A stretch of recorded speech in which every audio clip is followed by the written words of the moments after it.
ये वीडियो उन लोगों के लिए है जो आपको कोई रोता, विलखता, तड़पता हुआ छोड़ के चला गया, धोखा देकर चला गया है और आप उसकी वजह से परेशान हैं। और एक बात और, मैं चाहूँगी कि आप लोग ना सेल्फ लव ज़रूर करें। मैं सेल्फ लव सीरीज़ 28 दिनों की लेके आने वाली हूँ, जो आपको बहुत ज़्यादा रिलीफ देने वाली है। अगर आप चाहते हैं सेल्फ लव करना, तो कमेंट बॉक्स में ना यस लिख करके ज़रूर जाए, जिससे मैं उसे ला सकूँ। किसी इंसान को आपने रोता हुआ छोड़ दिया, उसको धोखा दे दिया, उसे चीट कर दिया, और अब आप सोचते हैं कि आपको खुशियाँ मिलेंगी। आप सोचते हैं कि आपने कुछ भी गलत नहीं करा, या फिर किसी और इंसान ने आपको चीट किया, आपके साथ धोखा किया, आपको रोता हुआ, तड़पता हुआ छोड़ कर चला गया, और आप उस इंसान की वजह से इस समय बहुत दुखी और बहुत परेशान हैं। तो आपको ना बिल्कुल भी परेशान या दुखी होने की कोई भी ज़रूरत नहीं है, क्योंकि लॉ ऑफ कर्मा हमेशा बैक होता है। नमस्कार आपका फिर से स्वागत है मैग्नेट ऑफ लव में। जैसे आप जानते हैं, मैं बात करती हूँ लॉ ऑफ अट्रैक्शन की अमेजिंग पावर, सबकॉन्शियस माइंड की रिप्रोग्राम और रिलेशनशिप हीलिंग और लॉ ऑफ कर्मा के बारे में। अगर आप ऐसे वीडियोस के साथ इंटरेस्टेड हैं तो बने रहें मेरे साथ। बात करते हैं कि अगर कोई इंसान हमें चीट करके चला जाता है, परेशान करके चला जाता है, रोता हुआ छोड़ के चला जाता है, तो क्या उसको लॉ ऑफ कर्मा मिलता है? क्या उसके साथ भी वही सब होता है जो उसने हमारे साथ किया? तो पहली बात, जब कुदरत ने आपको नहीं छोड़ा, आप सोचिए कि आपके साथ ऐसा क्यों हुआ? क्या आपकी कोई कुदरत से जाती दुश्मनी थी? नहीं थी ना। या कुदरत आपके लिए अलग से कोई कानून बना रही थी? नहीं ना। जब आपको कुदरत ने नहीं छोड़ा, तो क्या लगता है आपको, क्या सामने वाले इंसान को छोड़ेगी? क्या सामने वाले इंसान के लिए अलग कानून चलेगा? बिल्कुल भी नहीं। ये कुदरत का कानून होता है, ये लॉ ऑफ कर्मा होता है। हर एक चीज़ का ये हिसाब रखता है। हर एक चीज़ मतलब, आज आपने दिन में जो भी चीज़ें की हैं ना, भले ही आप भूल जाते हैं करके, लेकिन लॉ ऑफ कर्मा कभी नहीं भूलता। ये हमेशा आपकी एक एक चीज़ पर नज़र रखता है। यानी कि जो आप दे रहे हैं, जो आप सोच रहे हैं, जो आप बो रहे हैं, वही आप काट रहे हैं। जो आप सोच रहे हैं वही आपको मिल रहा है, और जो आप कर रहे हैं वही आपके साथ हो रहा है। यहाँ और कुछ भी नहीं है। जीवन क्या है? जीवन यही है कि आप जो करते हैं ना, वही आपको मिलता है। जैसे कि आपने अपने खेत में किसी की भी फसल बोई, मान लीजिए आपने गेहूं की फसल बोई, आलू बोए, सरसों बोई, कोई भी, अब आपने फसल बोली है।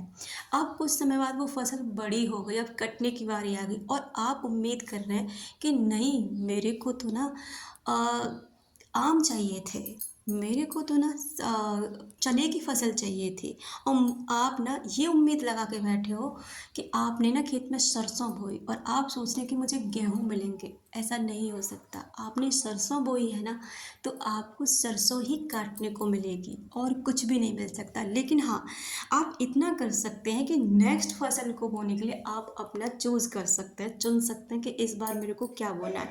यही कर्मा है, यही लॉ ऑफ कर्मा है कि आपको ना बस चुनना होता है कि आपको चाहिए क्या, और जब वो चाहिए ना, वही आपको देना होता है। जैसे कि आप दूसरों को सम्मान देते हैं तो आपको मिलता है, दूसरों की केयर करते हैं आपकी होती है, दूसरों को खुशियाँ देते हैं आपको मिलता है। यानी कि जो आप देते हो वो असल में आप किसी को देते नहीं हो, बल्कि आप खुद के लिए ऐसा करते हो। ये लॉ ऑफ अट्रैक्शन है, और यही लॉ ऑफ कर्मा है। अगर आपको किसी ने चीट किया है, आपको परेशान किया, और आप उस बंदे की वजह से ना बहुत डिप्रेशन में हैं, बहुत परेशानी में घिरे हुए हैं, आप अपनी लाइफ को आगे नहीं बढ़ा पा रहे हैं, आप उसकी वजह से क्यों खुद को परेशान कर रहे हो? ये लॉ ऑफ कर्मा है। आपने किया था ऐसा, इसलिए आपके साथ हुआ है। अब नहीं किया होगा, पहले किसी के साथ किया होगा, पहले मतलब किसी जन्म में किया होगा, और उस जन्म में जब कोई हमसे ना अपना बदला नहीं ले पाता है, हम उसको परेशान करके छोड़ देते हैं, तो याद रखिए, हर चीज़ बदला लेती है, कुदरत बदला लेती है, हर चीज़। लॉ ऑफ कर्मा हमेशा लौटता है। यानी कि कर्म आपके जो होते हैं ना, वो हमेशा बैक होते हैं। इसलिए कर्म ऐसे कीजिए जिन्हें काटते समय ना आपको तकलीफ ना हो, क्योंकि एक दिन आपके कर्म आपसे मिलने आएंगे। उस दिन हैरान मत होना, परेशान मत होना, क्योंकि अकारण कुछ भी नहीं होता इस दुनिया में। उसके बाद ना क्या करना है, आप अपनी लाइफ में ना खुद को आगे बढ़ाने की कोशिश करिए। सोचिए कि देखिए, भगवान ने आपको माफ़ कर दिया, लॉ ऑफ कर्मा भी आपको माफ़ कर देगा, क्योंकि अगर आप उसको सुधारने की कोशिश करेंगे तो उस व्यक्ति से आपको इसलिए मिलवाया गया क्योंकि वो व्यक्ति आपके दुख का कारण बनेगा, आपको वो तकलीफ़ देगा जो आपने किसी और को दी है।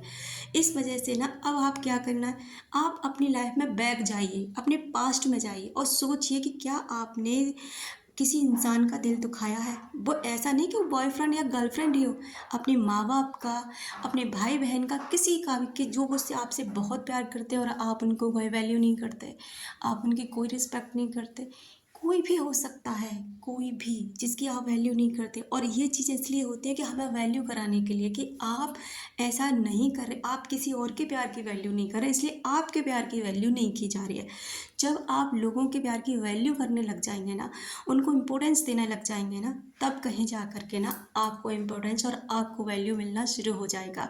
अगर आप चाहते हैं कि सारी चीज़ें ख़त्म हो जाएं, सारी जो परेशानियां हैं सब खत्म हो जाएं, तो बस इसके लिए ना पहले खुद पर काम करना शुरू करो, खुद की हीलिंग करो, खुद को मोटिवेट करो और खुद को सेल्फ लव से भर लो। फिर देखिए आपको कितने चमत्कार देखने को अपनी ही लाइफ में मिलेंगे। रोने से कुछ भी नहीं होगा, सच में कुछ नहीं होता रोने से, बस कुछ करने से होता है, और वो आपको करना ही होगा। उसके लिए आपको उठ खड़ा होना होगा और तभी जा कर के ना आप कुछ कर पाएंगे। क्योंकि हमारी सोच में इतनी ताकत होती है ना, इतनी ताकत होती है कि आप सोच भी नहीं सकते, ये हर चीज़ को बदल सकती है। बस आपको विश्वास होना चाहिए और थोड़ा सब्र रखना चाहिए। जो इंसान आपको रोता बिलखता छोड़ के चला गया ना, एक दिन वही इंसान आपकी लाइफ में लौट कर आएगा। ऐसा आपका सबकॉन्शियस माइंड कराएगा, क्योंकि आपके सबकॉन्शियस माइंड को जिस चीज़ पर भरोसा हो जाता है ना, जो भी चीज़ आप भरोसा दिलाने में कामयाब हो जाते हो इसको, वो चीज़ आपकी रियलिटी बन जाती है। और यही सच है, क्योंकि सबकॉन्शियस माइंड और यूनिवर्स जब दोनों आपस में मिलते हैं ना, तो वही चीज़ आपकी लाइफ में आती है जब आप चाहते हैं।